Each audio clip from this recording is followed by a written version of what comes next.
Ads లేకుండా latest episode చూడండి. అమ్మా, మేమిచ్చిన పని ఎలాగైనా పూర్తి చేయాలి. పూర్తి చేసే పోతాను బాబు. దేవునితోనే ఆటలాడితే నేనెట్టా ఊరుకుంటాను? ఆమె వంకర బుద్ధి మార్చుకుని మామూలు మనిషి అవ్వాలి. కానీ మీరు చేస్తున్న ఈ పని వల్ల తన ప్రాణానికేం కాకూడదు. ఇంట్లో వాళ్ళెవ్వరినీ బాధ పెట్టకుండా తనలో మార్పు తీసుకురండి. నేను ఒకింటి కోడల్నే తల్లి. ఇంటి ప్రాణం ఆ ఇంటి ఆడదాని గుణంలోనే ఉంటుంది. మీరేమీ భయపడకండి. మీ నమ్మకాన్ని నేను ఒమ్ము చేయను. పిల్ల నా బిడ్డలాంటిది. బుజ్జగించలేనేమో గాని బుద్ధి నేర్పగలను. నేను చూసుకుంటాను. ఇక అంతా ఆ అమ్మోరు తల్లి దయ. జై జగజ్జనని. Thank you. నువ్వేంటిక్కడ?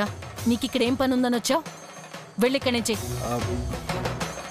ఈ అమ్మతో నా గోడు వెళ్ళబోసుకుందామని వచ్చాను. అనుకోకుండా అప్పుడే మీ అబ్బాయి గారు వచ్చారు. నన్నేం చేయమంటారు? ఎందుకొచ్చారు, వెళ్ళిపోండి అని అతన్ని అనగలనా? మళ్ళీ ఈయనతో మాట్లాడాను అంటూ నా మీద నిందలు వేయించుకోవడం నాకు అవసరమా? అందుకే ఏం మాట్లాడక గమ్మునుండిపోయాను. విరాజ్, నీకేంటి ఇక్కడ పని? అంటే అమ్మా, అది నేను తినిక్కడుందని నేను గమనించలేదమ్మా. యాక్చువల్గా వదినకి సైతాన్ పట్టింది కదా. భూతాల దేవి గారు ఏవేవో శిక్షలు వేస్తున్నారు. ఆ శిక్షలు కొంచెమైనా తగ్గిస్తారేమోనని రిక్వెస్ట్ చేయడానికి వచ్చాను. అంతేగాని అంతకు మించి ఏం లేదమ్మా. నువ్వు చేసేదేదో చేస్తున్నానని అన్నావు కదా. మళ్ళీ ఇక్కడ ఏం చేయాలో ఎలా చేయాలో చెప్పాల్సిన అవసరం లేదు. జరుగుతున్న కార్యక్రమాలన్నీ సజావుగా జరగనిస్తే చాలు. అమ్మా, మీ పని మీరు కానివ్వండి. ఎవ్వరి మాట వినొద్దు. నువ్వేం దిగులు పడకు తల్లి. ఎవరి మాటో నాకెందుకంట? ఆ తల్లి మాటే నా నోటంటుంటుంది. సైతాన్ని బయటికి పంపించేంత వరకు నేను ఊరుకోను తల్లి. సైతాను పోతేనే స్వాములోరి అడుగు ఈ గడపలోకి చేరేది. అంతవరకు నా అడుగుని ఎవ్వరూ మార్చలేరు. కోడలమ్మను తీసుకురండమ్మా. గడియలు దాటుతున్నాయి. రాక్షస కాలం రానే రాదు. మంత్రం పలసనైపోతుంది. ఈరోజు ఏం ప్లాన్ చేశారో దేవుడా. వీళ్ళు కూడా ఇక్కడే ఉన్నారంటే స్కెచ్ పకడ్బందీగానే సెట్ చేసి ఉంటారు. అదిగో మీ మాటల్లోనే వచ్చేస్తుంది. పదమం. రా తల్లి రా. అమ్మా, విగ్రహం కోసమే కదా ఇదంతా? అవును తల్లి. ఆ విగ్రహం ఈరోజు ఎలాగైనా తిరిగి వచ్చేస్తుంది. జై జగజ్జనని. సైతాను మాట పలికింది. మంత్రబలం పలికించింది. అమ్మా స్మైలీ, నువ్వు ఏమంటున్నావమ్మా?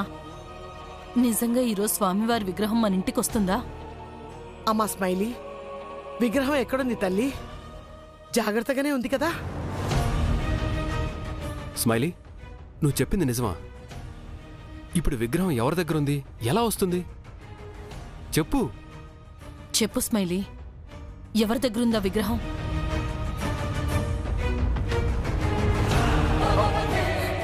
తెలీదత్తయ్య. ఎక్కడుందో ఏంటో నాకు తెలీదు. కానీ విగ్రహం మాత్రం ఈ రోజు మన ఇంటికి చేరుకుంటుందని నాకు అనిపిస్తోంది. జై జగజ్జనని. తల్లి గోమతి, నీ సంకల్పం నెరవేరబోతోంది. నీ కోడలికి పట్టిన పీడ వీడబోతోంది. భలే భలే మహాభలే. అసాధ్య సాధిని స్వాహ.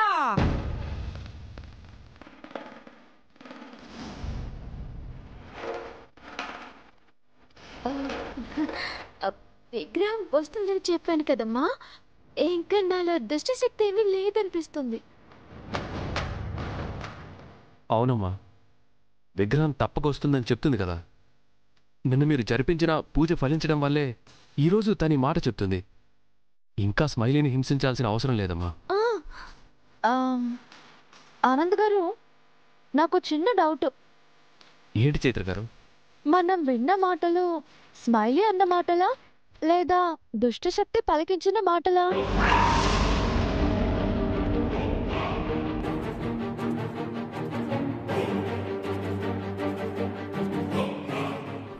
ఐ థింక్ దుష్టశక్తి పలికించిన మాటలే అనుకుంటా.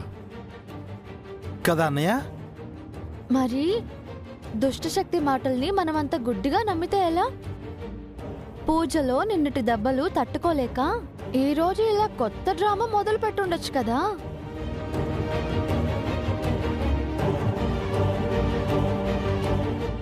అవునరా పెద్దోడా, ఈ దుష్టశక్తులు మామూలువి కాదు. ఇటువంటి దరిద్రపు ఐడియాలు వేసి మనల్ని మ్యానిపులేట్ చేసేస్తాయి. మనం వాటి మాటలు అస్సలు నమ్మొద్దు. అవును బిడ్డ, ఈ మాటను కూడా లెక్కలోకి తీసుకోవాలి. పూజాశక్తిని క్షీణింపచేయటానికి సైతానాడే నాటకాలను మనం పూర్తిగా నమ్మటం సరైంది కాదు.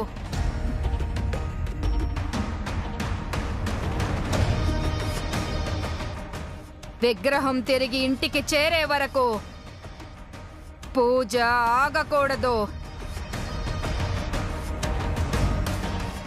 సైతాన్ శక్తిని పెరగనివ్వకుండా మనము అడ్డుకోవాలి. తన మాటలకు ఎవరూ లొంగకండి. జై జగజ్జనని. అమ్మా స్మైలీ, మాకే బాధగా ఉంది, అయినా తప్పటం లేదమ్మా. రామ్మా, వచ్చి పూజలో కూర్చో.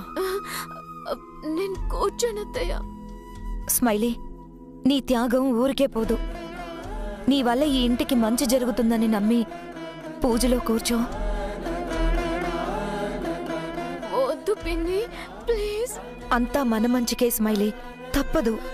వద్దు పిన్ని, నా వల్ల కాదు. జై జగజ్జనని.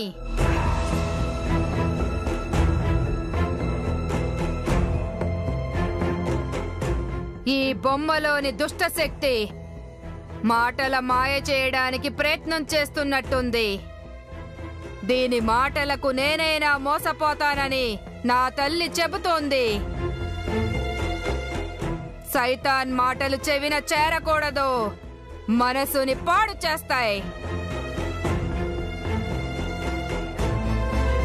అబద్ధాలు వ్రతాన్ని భంగం చేస్తాయి. గోడ కట్టమంటుంది సైతాను నాలికకు.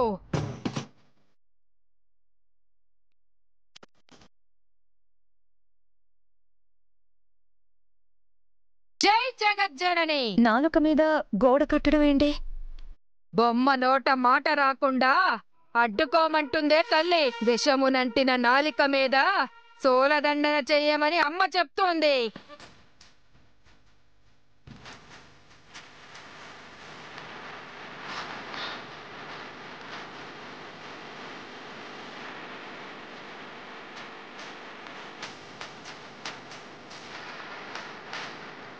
జై జగజ్జనని. నా వల్ల కాదు, నా వల్ల కాదు అత్తయ్య, అత్తయ్య నా వల్ల కాదు అత్తయ్య.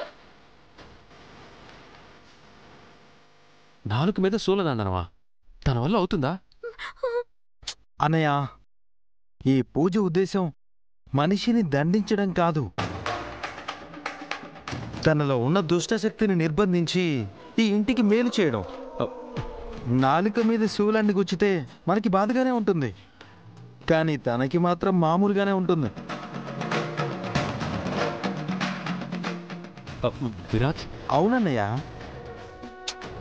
నువ్వు మర్చిపోతున్నావు. అక్కడున్నది దుష్టశక్తి కదా, ఏమవుతుంది? తేలు కుట్టినంత బాధగా కూడా ఉండదు కదా.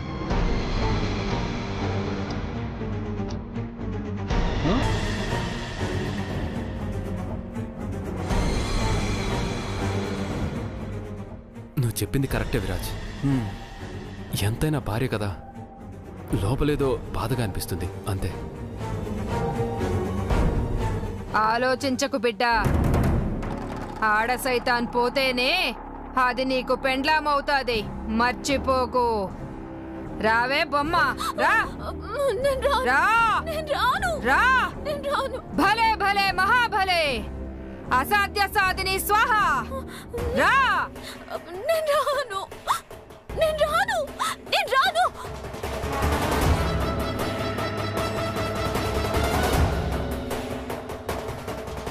భలే భలే మహాభలే అసాధ్య సాధిని స్వాహ రా. నేను రాను రాను రాను.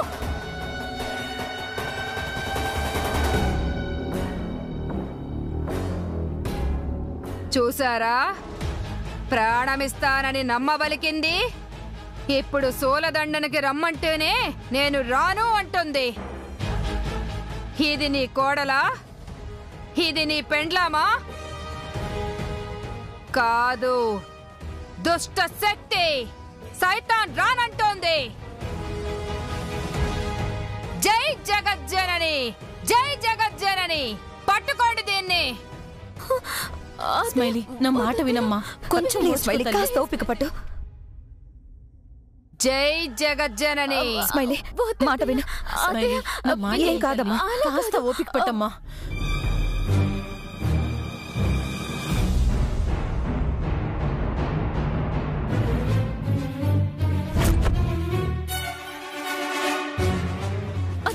అత్తయ్య ప్లీజ్ అత్తయ్య. స్మైలీ, ఏం కాదు.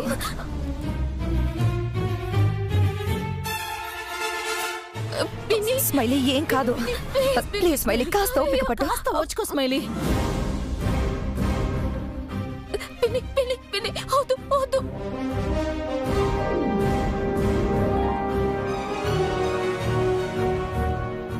జై జగజ్జనని, జై జగజ్జనని.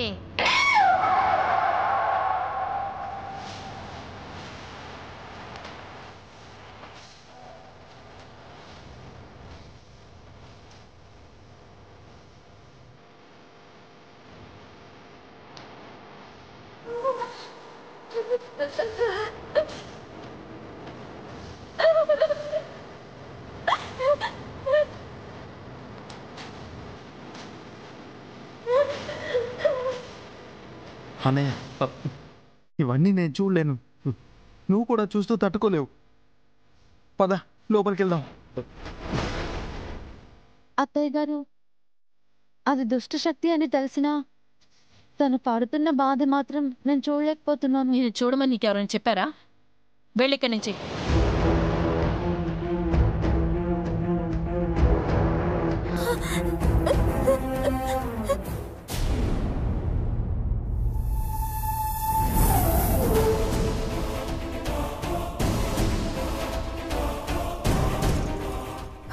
చూసావా వదినా, ఉదయాన్నే పనుందని విరాజ్ బయటికెళ్ళాడు. కొంచెం గ్యాప్ తీసుకొని ఈవిడ కూడా బయటకెళ్తుంది. అంటే ఏంటి పిన్ని? తను బయటికి వెళ్తే నేను వెళ్ళకూడదా? వెళ్ళొచ్చు, కానీ విరాజ్ని చాటుగా కలుసుకొని వ్యవహారాలు నడిపించకూడదు. అయినా ఇంట్లో ఉన్న పరిస్థితులు చూసి కూడా నీ సంతోషం నువ్వెత్తుక్కుంటున్నావు. చిచి. హంస, ఎందుకు అనవసరంగా ఆవిడ గురించి మాట్లాడి మన నోరు పాడు చేసుకోవడం? తన బుద్ధి అలాంటిదైనప్పుడు హద్దులు చెరుపుతుంది అని అనుకోవడం దేనికి? ఇంటి పరిస్థితిని అర్థం చేసుకునే గుణం పంచిన రక్తంలో ఉండాలి, పెరిగిన తీరులో ఉండాలి. మీరు లేదు అనుకుంటున్న ఆ గుణం నాలో నిజంగా లేకపోయి ఉంటే మీ అబ్బాయి జీవితంలో నేను ఉండేదాన్నే కాదు. మీరంతా కలిసి నన్ను తనకి బలవంతంగా దూరం చేయాలనుకుంటున్నారే, ఈ శ్రమ కూడా మీకు ఉండేది కాదు. అత్తయ్య గారు, మీకు విషయం చెప్తాను. మేము కలుసుకోవాలి అని డిసైడ్ అయితే బయటికి వెళ్ళక్కర్లేదు, దొంగచాటు పనులు చేయనక్కర్లేదు. మేము ఇంకా భార్యాభర్తలమే అత్తయ్య గారు. కలుసుకోవడం మాకు పెద్ద విషయమా? చాలా చిన్న విషయం. కానీ మీ మాటకి ఒక విలువ ఉంది, మాకు సంస్కారం ఉంది. అది మేము మర్చిపోం. అది మీరు అర్థం చేసుకోవాలి. అయినా మీ అబ్బాయి ఏ పని మీద బయటకు వెళ్తున్నారో, తను ఇంటి గురించి ఎంత తప్పించిపోతున్నాడో అది మీరు అర్థం చేసుకోలేకపోవడం చాలా విచారకరం అత్తయ్య. అంటే విరాజ్ ఏం చేస్తున్నాడు ఏంటి అనే ప్రతి విషయంలోనూ నీకు పూర్తి అవగాహన ఉంది. అంటే మీ మధ్య కమ్యూనికేషన్ అలాగే ఉందన్నమాట.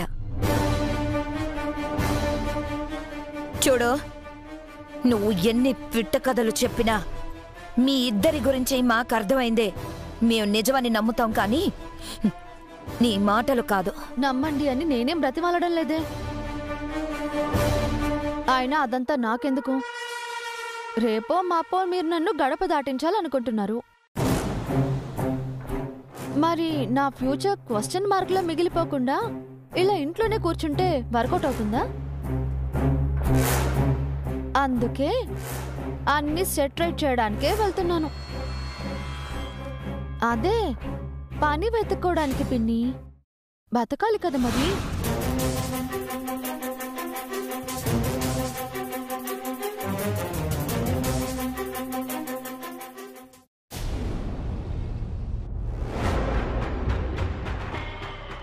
₹50,00,000. పృథ్వీ, అంతా రెడీయా? 50,00,000, 50 lakhs మా. వాడెవడికో ఇవ్వడం అవసరమా? పోనీలే పృథ్వీ, ప్రతి ఒక్కరి లైఫ్కి ఒక టర్నింగ్ పాయింట్ ఉంటుంది అంటారు. వాడి జీవితానికి ఇదే టర్నింగ్ పాయింట్ ఏమో. వీడి వల్ల మన జీవితానికి ఒక టర్నింగ్ పాయింట్ ఉండబోతోంది కదా. ఇవ్వచ్చులే. అయినా పృథ్వీ, పట్టే చేప గురించి ఆలోచించాలి కానీ గ్యాలానికి పెట్టే ఎర గురించి కాదు. నువ్వు మెంటల్గా ఫిక్స్ అయిపో. ఇక్కడ మన చేతికి రావాల్సిన ఆ విగ్రహమే ముఖ్యం. ఏ పొరపాటు జరగకూడదు. జాగ్రత్తగా హ్యాండిల్ చేయాలి. అర్థమైందా? ఓకే మా. పృథ్వీ, ఇంకోటి గుర్తుంచుకో. ఇది గాని పకడ్బందీగా పక్కాగా వర్కౌట్ చేశావంటే మన లైఫ్ సెటిల్ అవడం మాత్రమే కాదు, ఆ 2 కుటుంబాల మీద మన పగ ప్రతీకారం కూడా తీరిపోతాయి. పద.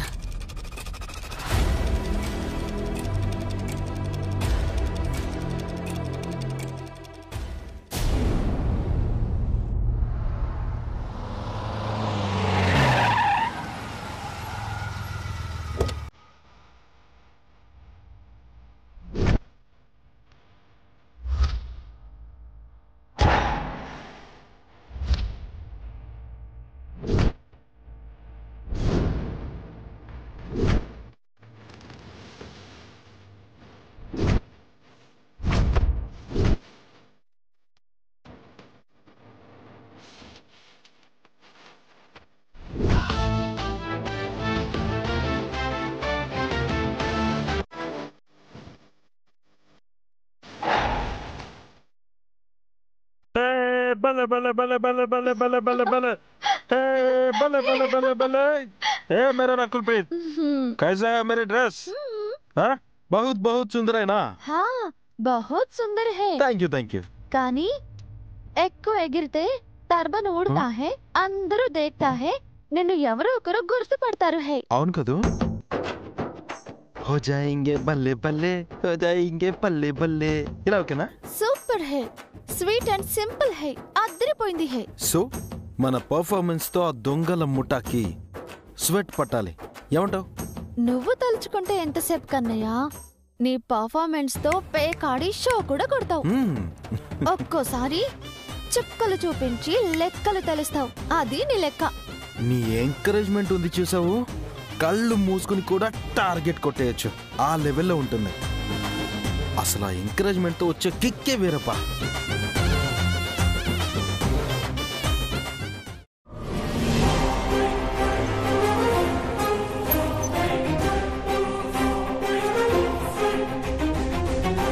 Hi bro, come. మీరు? నేను బ్రో, రాక్ స్టార్ విరాజ్ని. విరాజ్ బ్రో మీరా? నేను అసలు గుర్తే పట్టలేదు. వావ్, నువ్వే గుర్తుపట్టలేదంటే వాళ్ళు కూడా గుర్తుపట్టరు. ఏంటి బ్రో ఈ గెటప్? చెప్పాను కదా, డివైస్ మ్యాటర్. సో వాళ్ళకి మనం ఎవరో తెలియకూడదు కదా, అందుకే ఇలా. ఇంతకీ డివైస్ తెచ్చావా? తెచ్చాను బ్రో.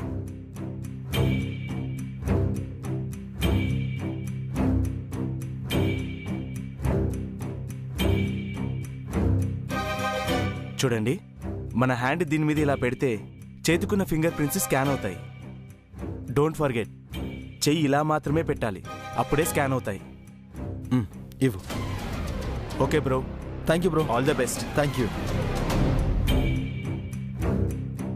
మేరీ పత్నిజీ దొరికింది. Let's move.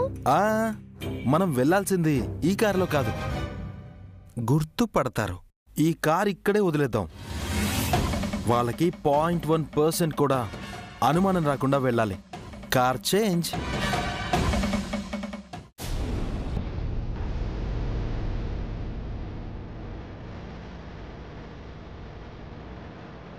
ఏంటి పృథ్వీ ఆలోచిస్తున్నావు? మొక్కు మొహం తెలియని వాడికి అనవసరంగా ఇన్ని డబ్బులు ఇస్తున్నావనా? ఒక్కోసారి బాక్స్ దాటి బయటకొచ్చి ఆలోచించాలి. చిన్నగా ఆలోచిస్తే ఎలా? వాడికి కారు నిండా డబ్బిచ్చినా ఆ విగ్రహం విలువ ముందు చాలా తక్కువే. సో జస్ట్ ఈ డబ్బుతోనే పని అయిపోతుంది.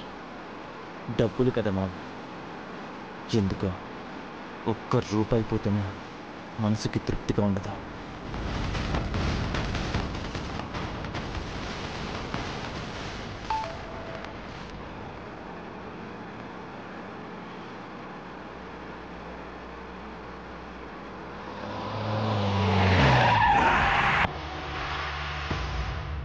ఏమైంది పృథ్వీ? మెసేజ్ మామ్, చేసిన పాపానికి ఫలితం అనుభవించక తప్పదు అని. ఎవరు?